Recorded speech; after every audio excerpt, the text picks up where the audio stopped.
Michael Jackson's mistakes. Michael Jackson was one of the most influential and successful artists of all time, but he also made some serious mistakes that tarnished his reputation and legacy. In this blog post, we will examine some of the controversies and scandals that surrounded the king of pop, and how they affected his career and personal life. One of the biggest mistakes that Michael Jackson made was his involvement in child abuse allegations. In 1993, he was accused of molesting a 13-year-old boy named Jordan Chandler, who had befriended him and visited his Neverland ranch. Jackson denied the charges, but settled the case out of court for a reported $23 million. The settlement did not admit any guilt, but it damaged his public image and credibility. Another mistake that Michael Jackson made was his excessive use of cosmetic surgery and skin bleaching. Jackson suffered from vitiligo, a condition that causes patches of skin to lose pigment. He also had several nose jobs and other procedures that altered his appearance drastically over the years. He claimed that he was not trying to change his race or identity, but many people criticized him for rejecting his black heritage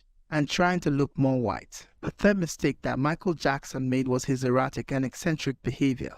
He often acted in ways that were bizarre and incomprehensible to the public, such as dangling his baby son over a balcony, wearing a surgical mask in public, sleeping in a hyperbaric chamber, and owning a pet chimpanzee named Bubbles. He also isolated himself from his family and friends, and surrounded himself with yes-men and enablers who did not challenge or advise him. These are just some of the mistakes that Michael Jackson made in his life, which overshadowed his musical achievements and humanitarian efforts. He was a talented and generous person, but he also had many flaws and problems that he could not overcome. He died in 2009 at the age of 50 from an overdose of propofol, a powerful anesthetic that he used as a sleep aid. His death was ruled as a homicide, and his personal physician, Conrad Murray, was convicted of involuntary manslaughter. Michael Jackson's mistakes are a reminder that fame and fortune are not enough to make someone happy or fulfilled. They also show that we should not idolize or judge celebrities based on their public persona, but rather try to understand them as complex and imperfect human beings.